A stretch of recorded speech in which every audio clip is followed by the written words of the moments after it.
E nesse livro aqui de Esdras, capítulo 4, queridos, o povo de Israel, eles estão voltando do cativeiro. Só que quando Nabucodonosor, ele invadiu Israel, a Bíblia diz lá em Salmos que ele destruiu o templo. Ele foi lá e pegou os pertences de ouro, de prata. Ele invadiu o santuário do Senhor. Em Salmo 137 foi tão forte, impactante, que diz que os babilônicos, eles pegaram as criancinhas e batiam nas pedras. Foi uma tortura tão grande com o povo de Israel, foi um sofrimento muito grande, irmão, 70 anos por causa da idolatria. Porém, quando Deus usa ali o rei Ciro para poder o povo voltar do cativeiro, eles têm que reconstruir o templo, porque o templo era um lugar de adoração, era um lugar onde eles ofereciam sacrifício a Deus.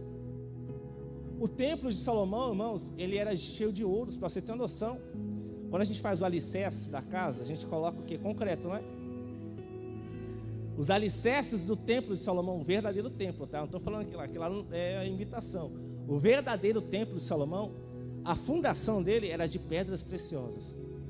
As paredes eram forradas com ouro. E esse templo foi destruído.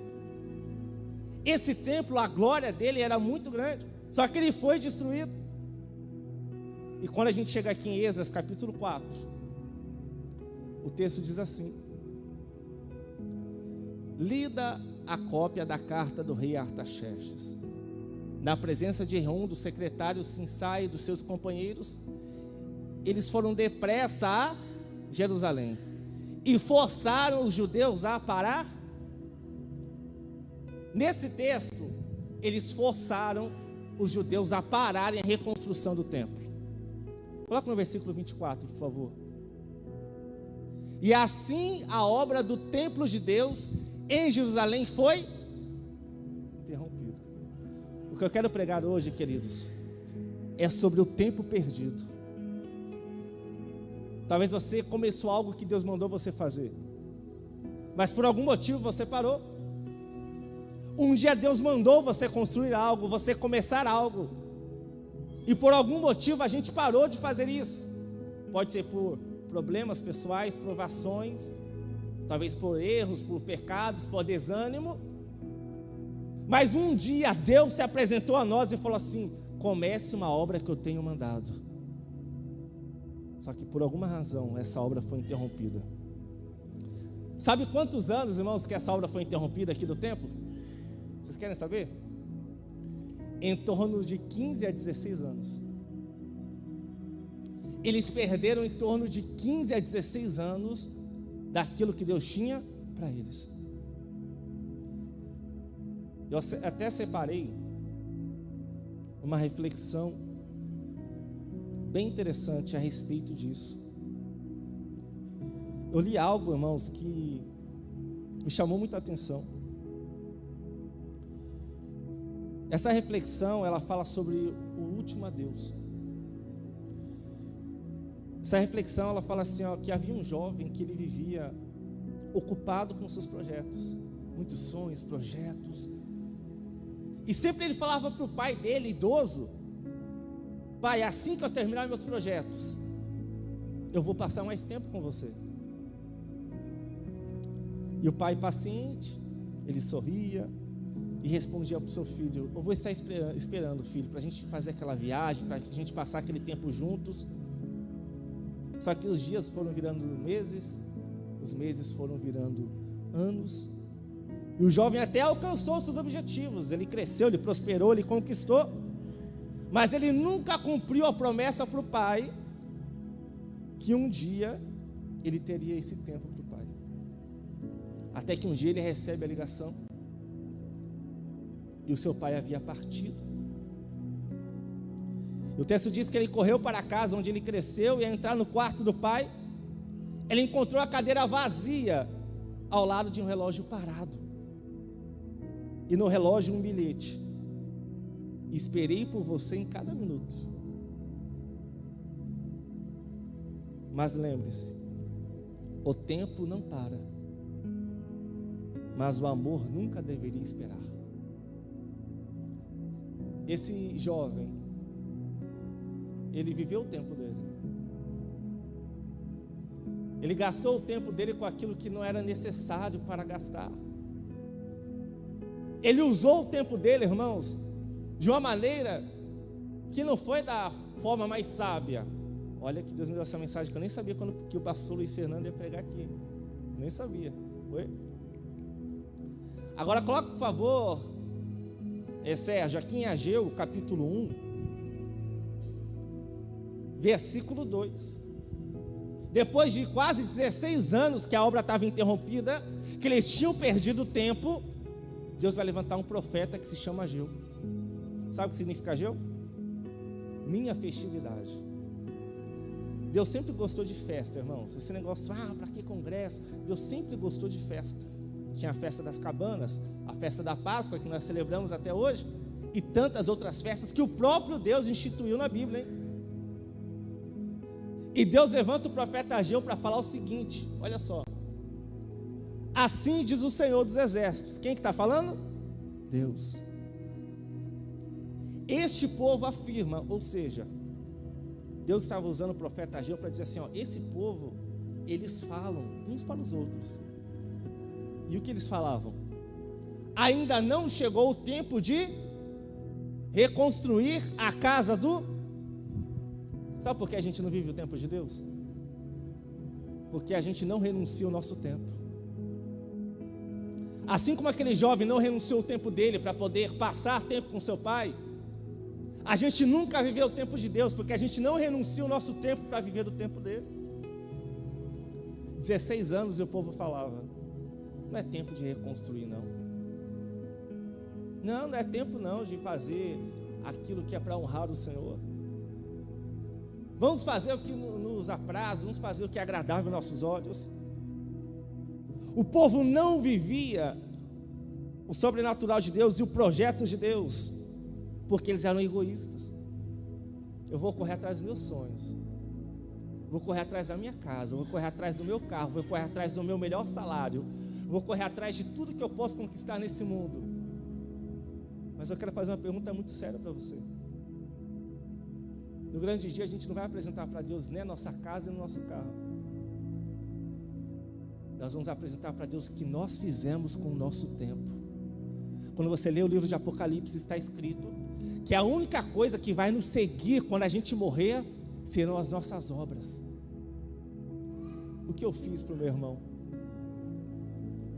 O que eu fiz para as pessoas que estão à minha volta? O que nós estamos fazendo com o nosso tempo? Olha o versículo 3 agora. Então veio a palavra do Senhor por meio do profeta Ageu dizendo, olha só o que Deus fala no versículo 4 agora. Acaso é tempo de vocês morarem em casas de fim do acabamento, enquanto esta casa continua destruída?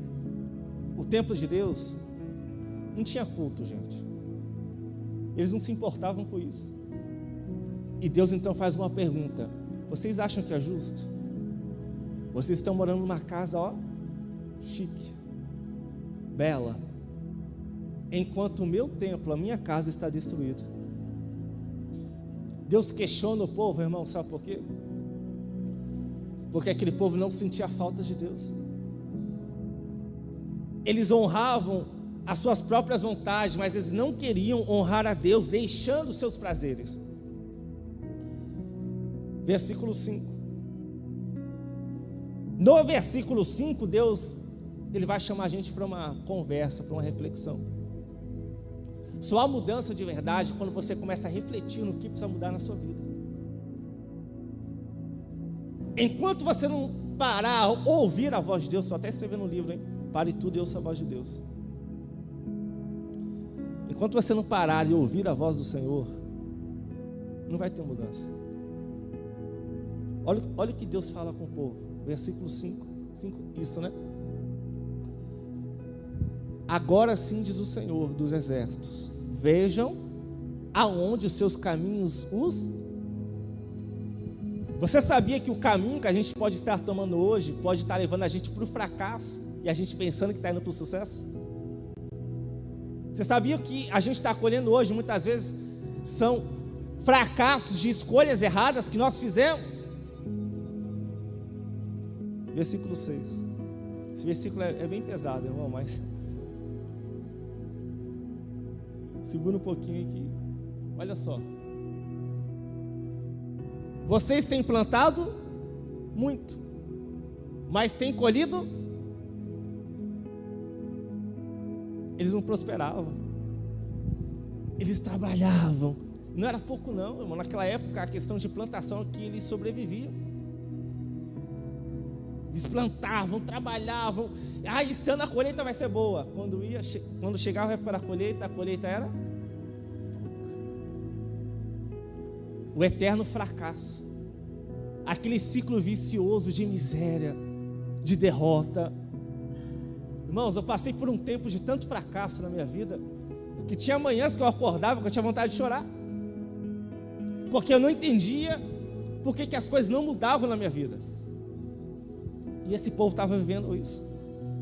Eles plantavam muito, colhiam pouco. Vocês comem, mas não se fartam. Nunca está bom.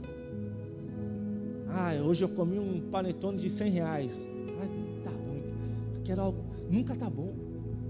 Quando Deus não é o suficiente para você, sempre você está à procura de algo que possa saciar, que possa te preencher. Nunca está bom. Nunca é suficiente. A pessoa ganha 3 mil, aí consegue ganhar 6, está pouco. Ganha 10, está pouco. Nunca está bom. Essa pessoa nunca está grata a Deus por aquilo que ela está vivendo. Ela sempre quer mais. E esse texto aqui ainda continua dizendo que eles comiam, mas não se fartavam. Eles bebem, mas não se satisfazem. Eles se vestem, mas não se aquecem. Aquele que recebe o salário, recebe-o para colocá-lo em uma bolsa furada. Esse povo não tinha prosperidade. Você quer aprender o que é prosperidade na Bíblia? Salmo 128. Bem-aventurado o varão que teme ao Senhor. No versículo 4 do Salmo 128 está escrito que será abençoado na terra aquele que teme ao Senhor. O temor a Deus está acima, irmão, de qualquer coisa que você possa conquistar, porque é o temor a Deus que vai atrair as bênçãos de Deus para a sua vida. E esse texto do Salmo 128, ele é muito claro que ele está se referindo ao homem, ao líder, porque depois vai falar com a mulher, depois vai falar com o filho. O homem da casa, ele tem que se posicionar. Queridos, não é só aqui, tá? Mas como eu tenho percebido que as mulheres têm se desdobrado, têm trabalhado, têm honrado ao Senhor, têm colocado a mão, têm cultuado, têm orado. E nós, homens, nós temos que assumir a responsabilidade do nosso lar. Nós temos que nos colocar como uma liderança do nosso lar, falar assim: nós vamos buscar a Deus, nós vamos honrar a Deus, nós vamos servir a Deus, como Josué fez, né? Eu não sei vocês, mas eu e a minha casa, nós serviremos ao Senhor. Às vezes a gente não entende porque nada muda, é porque Deus não é o primeiro, queridos. Eu não estou aqui hoje porque Deus foi a minha última opção. Eu tive que abrir mão de muitas coisas, meus irmãos. Eu tinha sonhos para a minha vida. Eu tinha alguns projetos muito legais e bem vantajosos, mas eu tive que abrir mão de muitas coisas.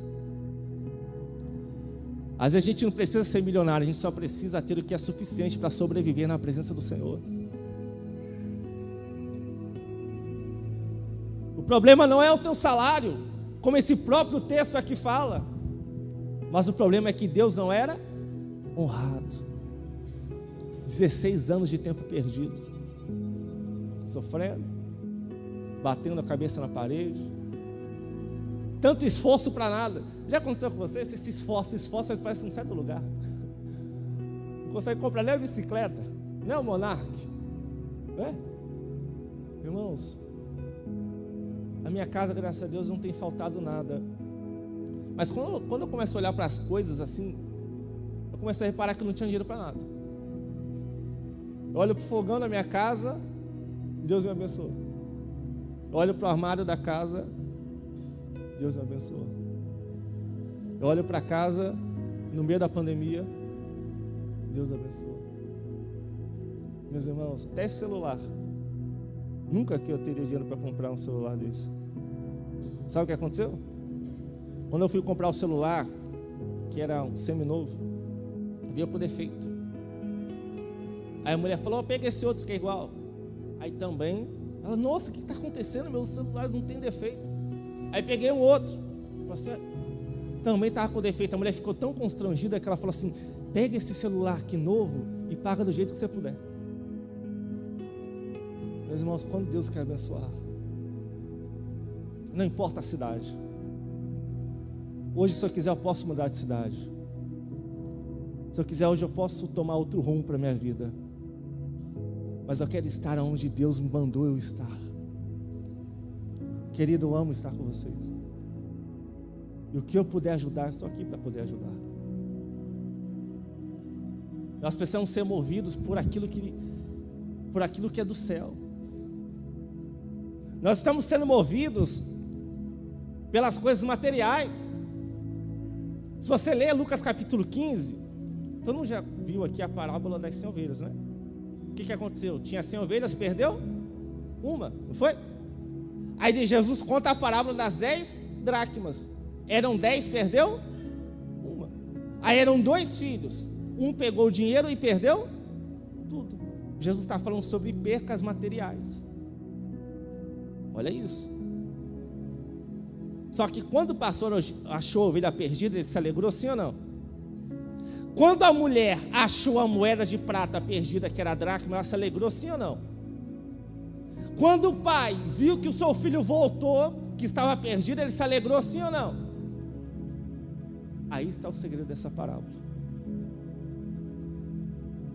Nós temos que se alegrar quando pessoas são resgatadas, mais do que quando você adquire um bem.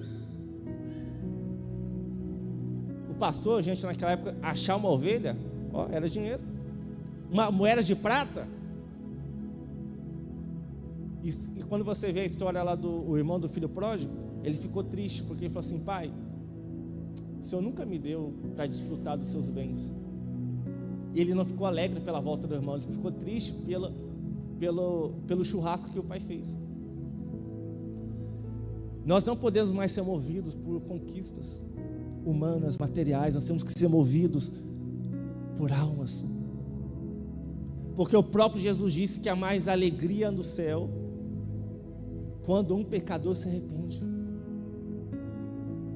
Nós precisamos valorizar as almas. São as almas, meus irmãos, que alegram o céu. Sabia que quando você entregou a sua vida ao Senhor, que você se arrependeu, os anjos se alegraram com Deus? Sabia disso? Lembra no dia que você entregou a sua vida para Jesus? Os anjos começaram a festejar. Ela veio, valeu a pena a cruz, valeu a pena usar o seu servo, alguém que pregou para você, alguém que orou por você. Mas Deus fez festa no céu por causa de você, meu irmão. Você entende isso? Versículo 7, por favor.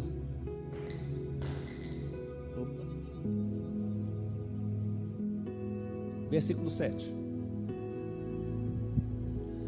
Assim diz o Senhor: vejam aonde os seus caminhos os levaram. Deus falando pela segunda vez a mesma coisa. Olha, reflitam. Você está indo para a direção que você mesmo plantou. Agora olha o próximo versículo. Olha a ordem que Deus vai dar para o povo. Subam o monte. Tragam o quê? Madeira. Trabalhem. No primeiro tempo, Salomão era ouro, pedra, só coisas preciosas. O segundo templo era de pedra e madeira. Tempo simples, irmão. Não tinha aparência muito bonita, não tinha riqueza. E Deus dá uma ordem para o povo: olha, vocês vão ter que subir o monte, hein? Vocês estão muito acomodados, hein? Vocês vão ter que ralar, vocês vão ter que trabalhar, vocês vão ter que colocar as mãos de vocês na obra que eu tenho colocado na sua vida. E o próprio Deus, irmãos, mandou eles subirem ao monte. Subam ao monte. Está na hora de buscar madeira. Sabe o que é isso? Sabe o que Deus está querendo dizer? Se mexam, tomem atitudes, se esforcem, trabalhem, usem a força de vocês para cumprir aquilo que eu tenho chamado vocês. E o texto ainda diz, olha isso: construam a minha casa. Para quê? Para que eu me alegre e nela seja, meu irmão, quer alegrar o coração de Deus?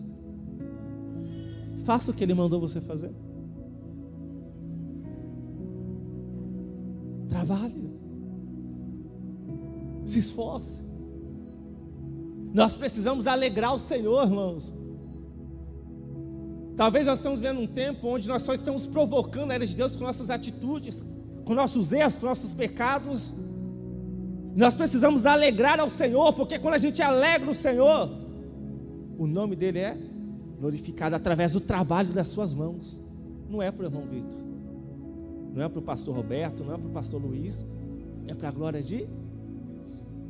Nós estamos trabalhando para a glória de Deus. E se você tem honrado ao Senhor com o seu trabalho, pode esperar, meu irmão, que a bênção de Deus vai chegar na tua vida.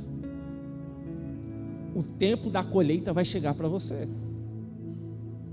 Deus, ele não erra endereço não, hein? Quando Deus quer abençoar, ele não erra endereço.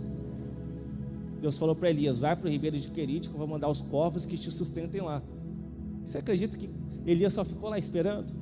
E a bênção chegava até ele, de manhã e de tarde? Porque Deus, ele sabe, irmão, para quem ele tem que liberar a bênção. Ele sabe quem ele tem que honrar. Versículo 9. Olha o versículo 9.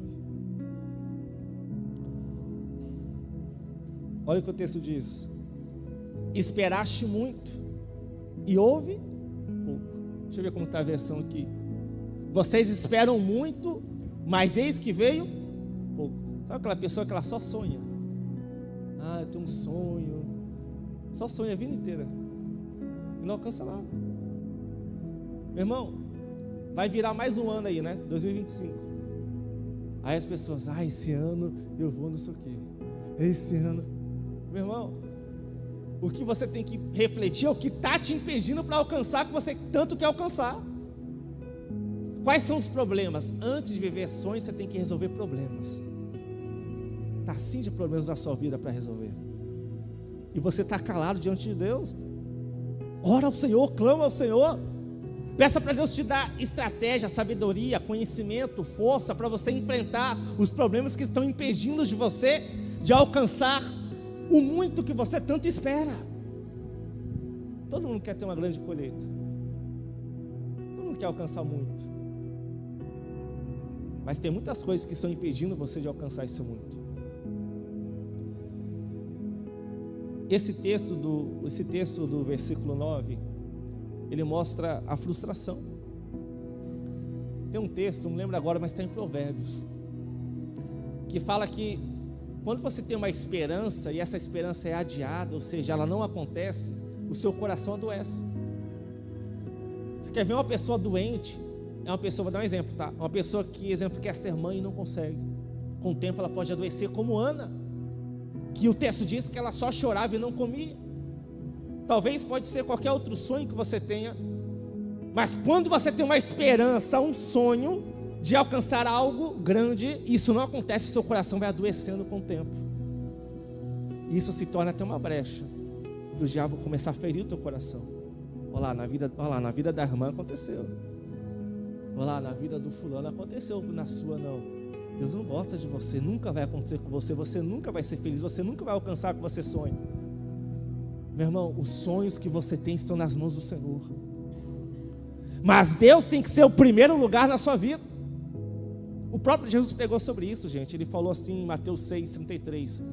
Olha, se vocês buscarem o reino em primeiro lugar, todas as coisas serão, tudo que você sonha, tudo que você deseja, o que você mais quer para a sua vida vai chegar. o desejo do seu coração vai se cumprir se eu for o primeiro. Deus tem que ser o primeiro. Deus, ele tem que ser a razão do seu viver. Você tem que acordar de manhã e falar assim: Deus, hoje eu acordei para viver para o Senhor. Não é para trabalhar, não acordei para trabalhar, não. Eu acordei para viver para o Senhor, para te adorar, para te servir. Olha esse texto agora, no versículo 9 ainda. Vocês esperam muito, mas eis que veio pouco. E o que vocês trouxeram para casa, eu o dissipei com um. Eles tinham pouco, e o pouco que tinha, Deus tirou deles. Meu irmão, tem fase que eu falo para você, olha, é difícil, hein? Tem fase que, meu irmão, teve um ano, a maioria dos irmãos aqui conhecem, né, a história da minha família. E quando eu comecei a pregar, né, em 2000 e... Vixe, quando a gente começa a demorar assim, que tá ficando velho, né? 2011, eu acho, 2011. Eu ia pregar de ônibus, até que um dia, né, eu fiz um consórcio de uma moto. E eu orei ao Senhor e consegui essa moto. Aí depois eu casei. E eu falei: Deus, agora eu preciso de um carro, né? Preciso de um carro. E aí eu comprei na época o carro da Josi, que ela tinha aquele Palio. Não sei se vocês vão lembrar um Palio Fire prata. Irmãos, aquele carro era uma benção. Nunca quebrou comigo aquele carro. E, né, eu olhava assim, outras pessoas na minha volta, assim, que tinha carro, meu carro não sei o quê. Eu falava: rapaz, eu falava para você, esse carro nosso não quebra. Só põe gasolina, troca óleo de vez em quando e vamos embora. Aí um dia eu emprestei meu carro para o meu irmão Rodrigo. Ele foi no Mercado Dia, lembra do Mercado Dia? Colocou o carro lá, deu um vento, não sei o que foi, que derrubou o muro, caiu em cima do carro. Só deu uma arranhada lá, o mercado pagou, ficou até melhor. Ficou mais bonito do que estava o carro quando eu comprei. Falei: foi benção. Eles pagaram. Aí um dia a gente estava no culto aqui. Quem estava nesse culto? Um abençoado bateu aí na frente da igreja e arrebentou meu carro. E com aquele carro, gente, ia ser o dinheiro, ia ser os 10 mil reais para dar entrada na casa. E como que ia vender o carro se o carro estava arrebentado? E aí, e agora? Aí, olha só como Deus faz. O cara que vendeu a casa pra gente, ele vendeu a casa sem a gente dar entrada. E aí depois que eu consegui dar uma ajeitadinha do carro ali, eu vendi o carro por R$7.500, eu ia vender por 10 e perdi só R$2.500, né? Então o prejuízo não foi tão grande. Aí depois a gente ficou sem carro alguns meses, peguei o Corsa. Primeira vez que eu bati o carro, algo tão rápido, aconteceu um acidente, ficou a estrada parada. Na hora que eu subi o morrinho no ponto cego, bati na traseira. 15 mil reais. E aí, como que faz? O cara ficou bravo, crente, congrega perto aqui, eu vou falar igreja. Ficou bravo, me maltratou, não sei o que. Falei: calma, amigão, pode ficar tranquilo que o meu nome eu vou honrar. E eu falei: sério, vou orar ao Senhor. Irmãos, do nada apareceu uma nova, né? Eu trabalho gerenciando redes sociais, até para empresas, dou mentorias também. E aí do nada apareceu uma oportunidade assim, ó, no meu celular. Me inscrevi rapidinho, no outro dia, o cara já fez uma reunião comigo, está contratado. Gente, eu fiquei acho que 7 meses nessa empresa. Eu ganhei uns 20 mil reais nessa empresa. Paguei tudo. Fiquei devendo nada para ninguém. Depois o cara ligou para mim: ô irmão, me desculpa, irmão, porque aquele dia eu fui assim com você. Eu falei: não, irmão, fique em paz. Tire seu carro, vive sua vida, segue sua vida. E Deus abençoe. Meu irmão, tem época que a aprovação vem. As portas se fecham, os problemas vêm, falta dinheiro, falta recurso, mas Deus tem que continuar sendo primeiro. Ele tem que continuar sendo. Deus tem que continuar sendo único. Quando tem e quando não tem.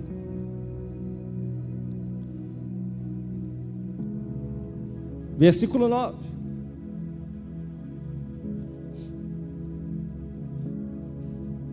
Vocês esperam muito, mas eis que veio pouco, e o que vocês trouxeram para casa, eu dissipei com um sopro. E por que eu fiz? Olha só, gente, Deus, Ele fala o que Ele fez e por que Ele fez ainda, né? Olha como que Deus é misericordioso, né? E por que eu fiz? Declara o Senhor, por causa da minha casa. Porque o templo do Senhor estava destruído e eles não se importavam com o propósito de Deus. Imagina, presta atenção, para ficar mais claro para você, presta atenção. Imagina você ter um marido que não se importa com o seu sonho. Você quer ver uma mulher feliz, irmão? É quando ela fala assim, ela faz um pedido para o marido. Quero uma pizza hoje. Ele compra. Quero aquela sandália. Ele compra. Quero fazer o cabelo daquele jeito. Ele vai lá e paga. Não fica feliz? Agora imagina Deus falar algo para você e você não se importar com o propósito dele.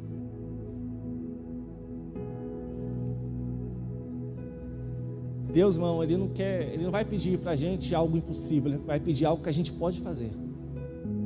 Ele conhece a nossa estrutura, Ele sabe da nossa capacidade. Deus está nos chamando para construir algo que nós podemos fazer, e aquilo que não está na nossa mão, o Senhor vai nos dar capacidade, sabedoria e prosperidade para poder fazer. Eu não tenho dinheiro para fazer tudo aquilo que eu sei que eu tenho que fazer, mas eu sei que o Senhor vai me dar. Esse povo aqui, eles não poderiam construir um templo igual ao de Salomão, cheio de ouro, cheio de prata, cheio de bronze. Mas quando chega em Ageu 2:8, coloca por favor, Sérgio, olha o que Deus vai falar para o povo. Tanto a prata quanto o ouro Em outras versões mais conhecidas, é assim: minha é a prata e meu é. Deus está falando para o povo: vocês não têm dinheiro, mas eu tenho. Vocês não têm recursos, mas eu tenho. Não fique olhando que o templo de Salomão era cheio de riquezas e agora vocês não têm essas riquezas, porque a glória da última casa será maior do que a da primeira.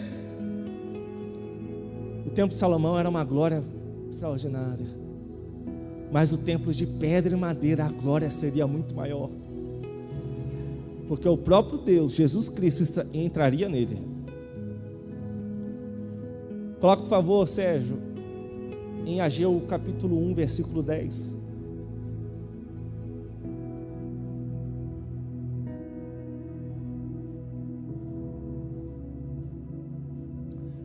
Você acredita que para abençoar você, Deus pode fazer chover? Você acredita nisso? Você acredita que para abençoar você, Deus pode mandar um vento, Ele pode usar a natureza para abençoar você? Ele usou muito a natureza na Bíblia. Deus queria acertar as contas com Jonas, mandou o quê? Grande peixe. Foi? Ele queria dar um pouco de descanso para Jonas, fez crescer uma boboreira. Ele queria abençoar Elias, ele mandou os corvos. Deus sempre usa a natureza. Deus usa a natureza para corrigir os homens e para abençoar os homens também, a humanidade. Olha esse texto aí no versículo 10.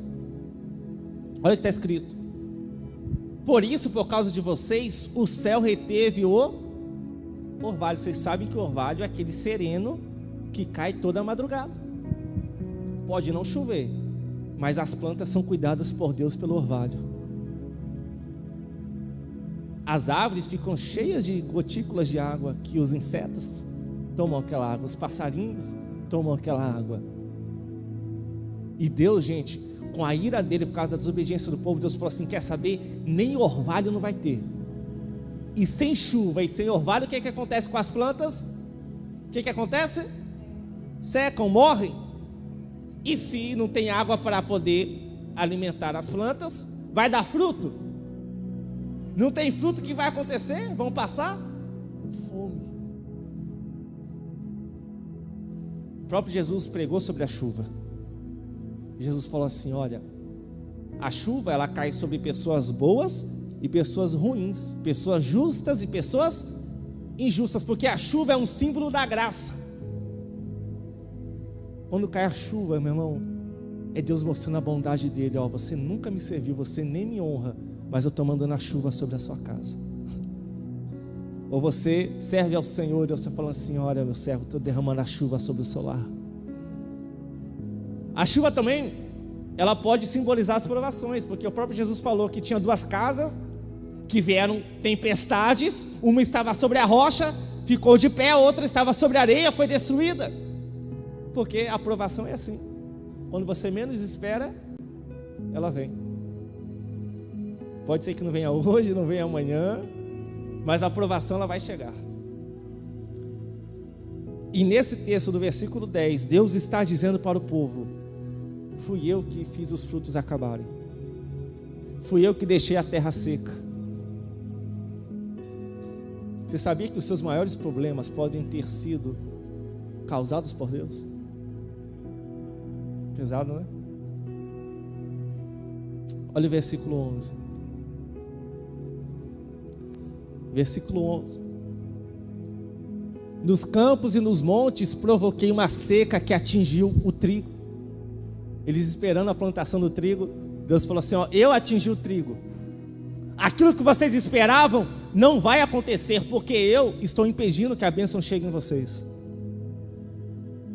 Além do trigo, o vinho, o azeite e tudo o que mais a terra produz, bem como os homens e o gado. E o trabalho das mãos de vocês foi prejudicado.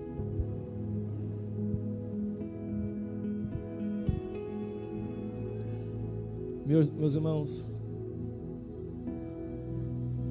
vocês não acham que a gente já perdeu muito tempo? Precisamos hoje viver o tempo de Deus. Quero renunciar ao meu tempo para viver o tempo de Deus. Eu quero renunciar às minhas escolhas para viver uma escolha só, a escolha de Deus. Se nós tivermos coragem para ouvir a Deus e obedecer a Ele, temer a Ele, Deus está conosco. Coloca por favor, Sérgio, no versículo 13. Olha esse texto. Mesmo depois de toda a desobediência, olha só, então Ageu, o mensageiro do Senhor, trouxe essa mensagem do Senhor para o povo: eu estou. Irmão Vitor, está difícil, eu estou na prova. Deus está com você.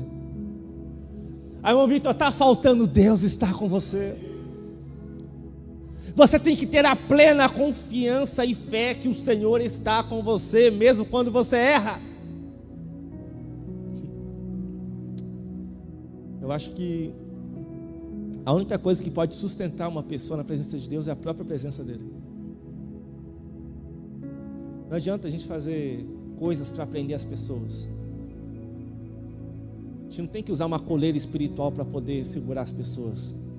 A presença de Deus mantém você de pé. A presença de Deus firma você. A presença de Deus deixa você vivo em meio às suas provações e lutas. Coloque por favor agora, Sérgio, no versículo 12. Eu estou invertendo assim propositalmente, tá bom? Versículo 12. Então Zorobabel, quem é Zorobabel? Ele que trouxe as pessoas do cativeiro da Babilônia. 50 mil pessoas vieram com Zorobabel, ele foi o líder, para poder trazer o povo de volta para a terra, para recomeçar o projeto do Senhor.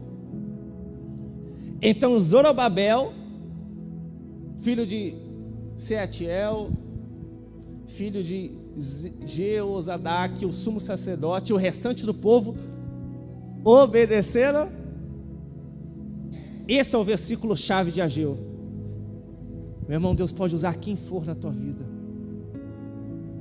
Pode vir pessoas tremendamente usadas por Deus Mas se você não decidir obedecer, vai acontecer nada. Quando eles ouviram a voz de Deus através do profeta Ageu, eles falaram assim: vamos obedecer ao Senhor. E o texto diz ainda: e o restante do povo obedecendo à voz do Senhor, o seu Deus, por causa das palavras do profeta Ageu, a quem o Senhor Deus enviara. Versículo 14. Versículo 14, já vamos terminar, queridos. Esse versículo mexeu muito comigo. Olha só: assim o Senhor despertou o ânimo de Zorobabel, porque Zorobabel era o líder. Deus sempre vai começar levantando alguém para poder conduzir os outros. Sempre vai ter uma pessoa que ela vai estar ali cheia, direcionada, encorajada, preparada, empoderada por Deus. E essa pessoa precisa de ânimo. Na minha versão, gente, olha como está escrito: então o Senhor despertou o espírito de Zorobabel. 16 anos, gente. 16 anos a obra de Deus parada. Que ânimo que tinha, que força que tinha, que coragem que tinha. Às vezes você fica aí uma semana assim para a academia, você tem ânimo para ir depois? Hã? Imagina 16 anos. Meu irmão, até para trabalhar para o Senhor a gente é dependente, porque se Ele não der força, graça, coragem, ânimo, a gente não sai de casa. E Deus, Ele dá ânimo para Zorobabel. Deus também, Ele vai dar ânimo para Josué, que era o sacerdote, o sumo sacerdote. E também Ele vai dar ânimo para todo o remanescente do povo. E eles começaram a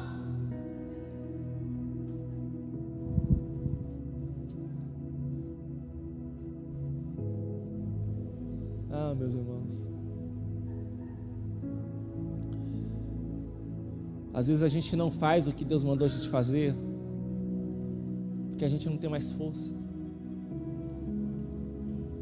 Você foi ferida, talvez você foi machucada, alguém um dia falou algo para você que machucou você, você falou assim: eu não vou mais pôr minhas mãos. Talvez você se desgastou com a sua vida espiritual, fazendo, não cuidou muito de você, e chegou um momento que você não quis mais. Mas o Senhor está nos chamando para trabalhar. E o que for necessário para curar no meu e no seu coração, Ele vai fazer, porque Ele mandou a gente construir algo para Ele, para agradar a Ele, para a glória dEle. E Deus vai te dar ânimo, Ele vai te dar força, Ele vai te dar coragem, Ele vai falar ao teu coração, Ele vai mandar alguém na porta da tua casa se for necessário. Eu me lembro que eu tinha 17 anos de idade. E eu era muito tímido, eu tinha muito medo de pegar no microfone, de pregar essas coisas. E um dia eu fiz minha primeira pregação no culto de jovens. Lembro até hoje que eu preguei, hein? Preguei Elias e os profetas de Baal no Monte Carmelo.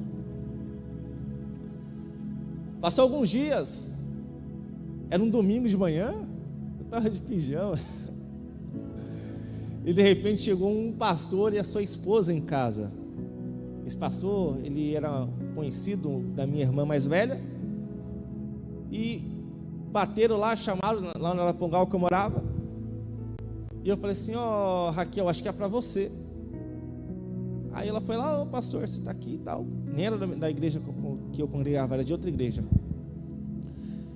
E ele entrou, ele falou assim: não vim aqui por causa da sua irmã, eu vim aqui por causa de você. Naquele dia Deus começou a usar aquele pastor domingo de manhã, que não era da minha igreja, que nem me conhecia, para falar a respeito de coisas que Deus iria fazer na minha vida. E 13 anos depois, eu já tinha esquecido, gente, tinha esquecido.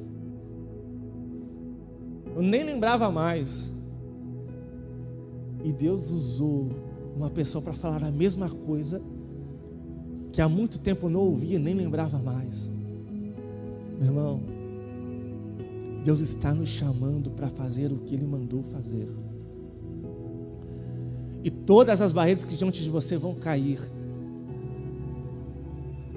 toda barreira espiritual vai cair em nome de Jesus.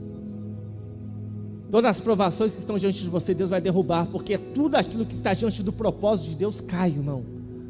Quando o mar vermelho estava diante do propósito de Deus, que era levar o povo de Israel para o Egito, o mar se abriu. Quando a fome estava diante do povo de Israel, atravessando o deserto, Deus mandou a providência. Quando eu aprendi isso, irmão, eu comecei a ficar despreocupado, porque antes eu via os problemas chegarem e ficava assustado. Agora, quando chega alguma situação que foge do meu controle, eu falo assim: opa, se está impedindo de eu viver o propósito de Deus, pode ficar tranquilo que o Senhor Ele vai fazer alguma coisa, porque eu vou viver o que Ele tem para mim, tendo dinheiro ou não, tendo força ou não, pessoas acreditando ou não. Deus está nos chamando. Você pode se colocar em pé em nome de Jesus?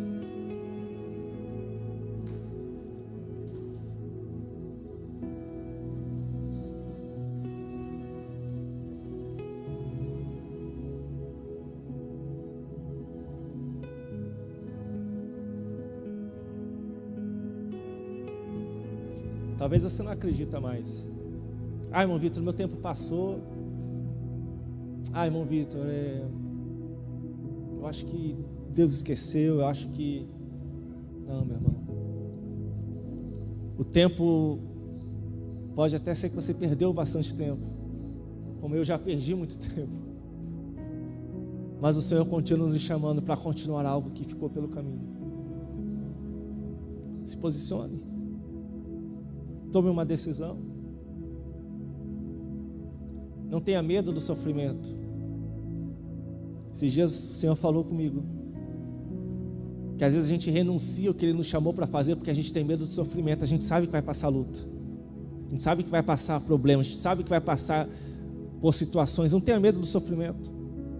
Já contei uma vez aqui uma experiência que eu estava trabalhando lá na minha mesinha e de repente a Céia entrou chorando, não conseguia nem falar, e abriu o bocão, começou a chorar. Fiquei preocupado. Falei assim: meu Deus, o que está acontecendo com essa mulher? Aconteceu alguma coisa muito grave, acho que morreu alguém. E aí eu abracei ela ali, eu queria tirar aquela dor dela. Eu percebi que eu estava sentindo muita dor, não sei o que era. Quando ela recuperou o fôlego, depois de alguns segundos, minutos, não sei, eu perguntei o que foi que aconteceu. Ela falou assim para mim: eu prendi o dedinho na porta. Gente, naquela hora o Espírito Santo falou comigo.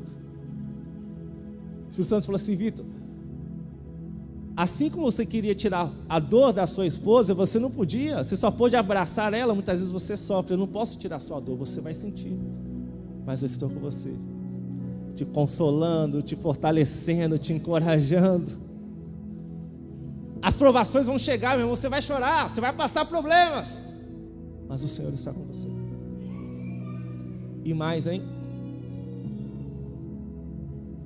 Nós estamos com você.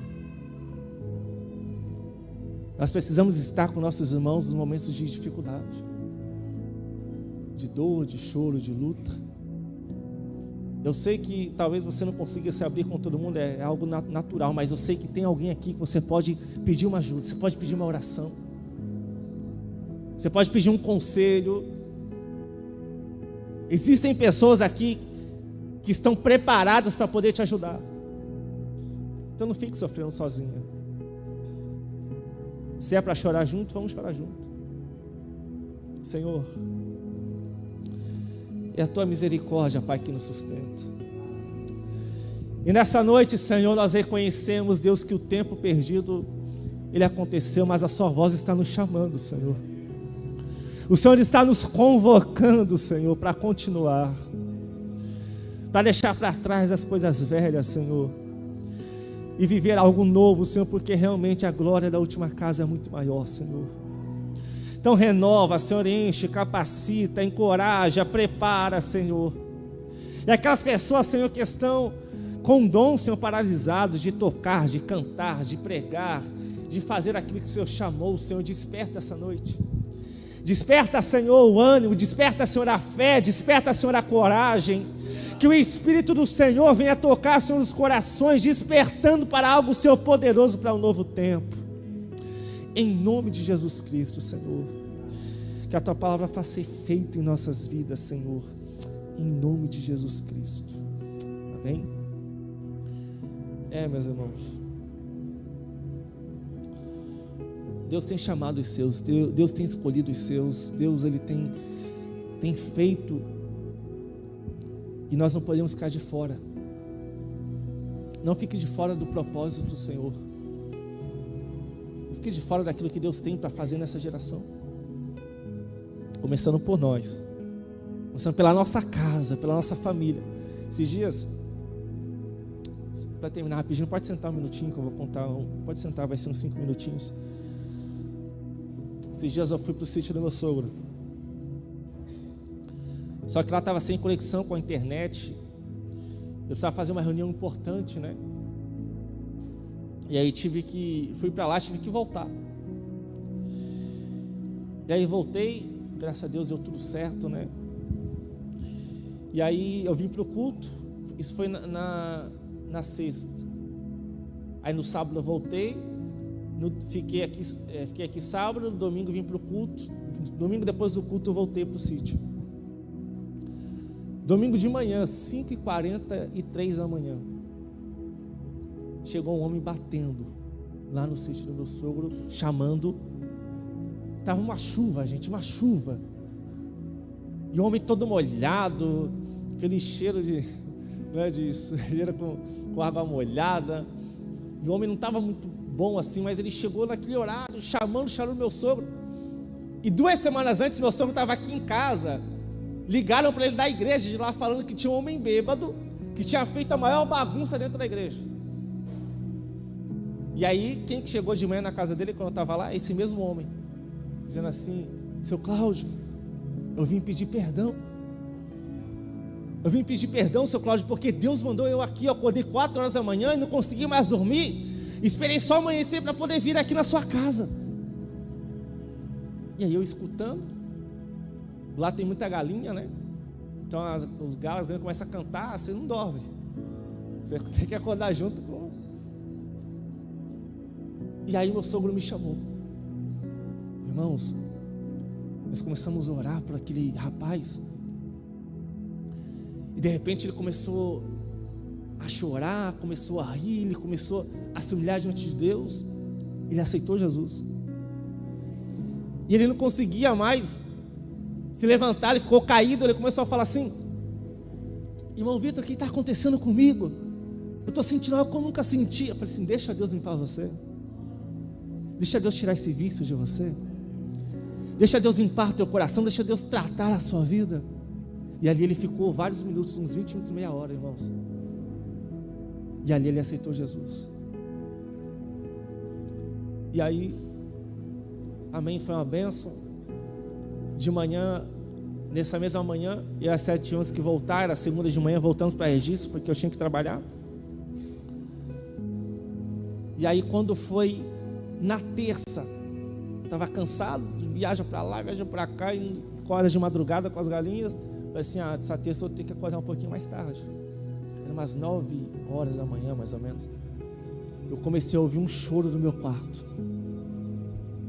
Comecei a ouvir um choro. E eu estava com sono pesado. Eu falei assim: eu queria dormir. Só que aquilo começou. E aí eu levantei. Aí levantei, olhei para o lado. Não estava a Céia, não estava a Liz, não estava ninguém. Fui para a sala. Quando eu cheguei na sala, a Céia estava sentada no chão, chorando ali. E ali eu percebi que o Espírito Santo estava enchendo ela. E ela falou assim para mim: ontem, aquele homem foi lá na casa do meu pai, porque ele falou que Deus mandou ele debaixo da chuva.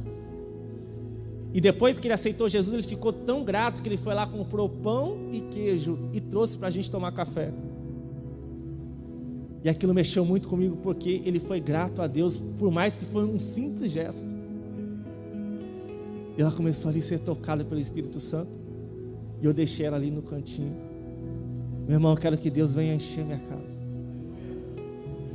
Quero que o Senhor venha encher minha família. Eu quero que Deus venha encontrar cada um de nós, irmãos. O Espírito Santo de Deus quer nos dar novas experiências. O Espírito Santo de Deus está nos chamando para a gente viver um novo tempo e não viver perdendo tempo. Amém?